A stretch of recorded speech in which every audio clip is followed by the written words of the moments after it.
যুদ্ধ বিগ্রহ সবসময় আপনারা জানেন যে এতে ওই যেই দেশের যুদ্ধ হয় ওই দেশ যেমন ক্ষতিগ্রস্ত হয়, আর এর ফলে আশেপাশের কিছু দেশও কিন্তু ক্ষতিগ্রস্ত হয়। ক্ষতিগ্রস্ত আমরা হব কিভাবে হতে পারি? যেমন মনে করেন সীমান্ত একটা কড়াকড়ি অবস্থান নেবে, ফলে আমাদের যে সীমান্ত বাণিজ্য এটা অনেকটা বাধাগ্রস্ত হবে। এতে বাংলাদেশ, নেপাল, ভুটান, শ্রীলঙ্কা, মালদ্বীপ অনেক আমরা সবাই এখানে কম বেশি ক্ষতিগ্রস্ত আমরা হব। আর পাশাপাশি ইন্ডিয়া থেকে কিন্তু আমাদের কটন, তারপরে সুতা, ডাইস, কেমিক্যাল ইত্যাদি নানা কিছু কিন্তু আমাদের এই টেক্সটাইল সেক্টরের কিন্তু আমদানি রয়েছে। তো যুদ্ধবিগ্রহ হলে হয়তোবা ওইভাবে আমরা ক্ষতিগ্রস্ত না হলেও অর্থনীতি কিন্তু তাদের ওই দেশের ব্যবসা বাণিজ্য কিন্তু তারা ক্ষতিগ্রস্ত হবে, ফলে হয়তো মূল্য বেড়ে যেতে পারে কোনোটার, সেটাও আমাদেরকে না কোনো না কোনোভাবে ক্ষতিগ্রস্ত করবে। তো আমরা এই ব্যাপারে অনুরোধ করব, আহ্বান জানাবো, দুই দেশের প্রতি আমাদের আহ্বান থাকবে আলোচনার মাধ্যমে এইটাকে সমাধান করার জন্য, এই যুদ্ধ যেন প্রলং না হয়।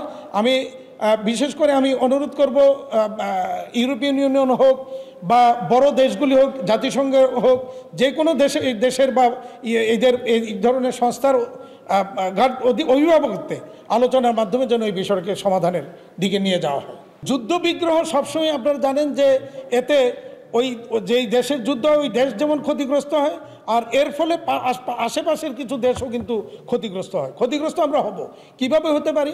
যেমন মনে করেন সীমান্ত একটা কড়াকড়ি অবস্থান নেবে, ফলে আমাদের যে সীমান্ত বাণিজ্য এটা অনেকটা বাধাগ্রস্ত হবে। এতে বাংলাদেশ, নেপাল, ভুটান, শ্রীলঙ্কা, মালদ্বীপ অনেক আমরা সবাই এখানে কম বেশি ক্ষতিগ্রস্ত আমরা হব। আর পাশাপাশি ইন্ডিয়া থেকে কিন্তু আমাদের কটন, তারপরে সুতা, ডাইস, কেমিক্যাল ইত্যাদি নানা কিছু কিন্তু আমাদের এই টেক্সটাইল সেক্টরের কিন্তু আমদানি রয়েছে।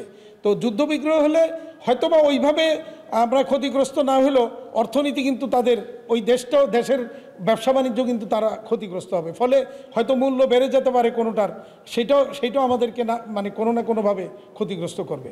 তো আমরা এই ব্যাপারে অনুরোধ করব, আহ্বান জানাবো, দুই দেশের প্রতি আমাদের আহ্বান থাকবে আলোচনার মাধ্যমে এইটাকে সমাধান করার জন্য, এই যুদ্ধ যেন প্রলং না হয়। বিশেষ করে আমি অনুরোধ করব ইউরোপিয়ান ইউনিয়ন হোক বা বড় দেশগুলি হোক, জাতিসংঘ হোক, যে কোনো দেশের বা এদের এই ধরনের সংস্থার অভিভাবকত্বে আলোচনার মাধ্যমে যেন এই বিষয়কে সমাধানের দিকে নিয়ে যাওয়া হয়।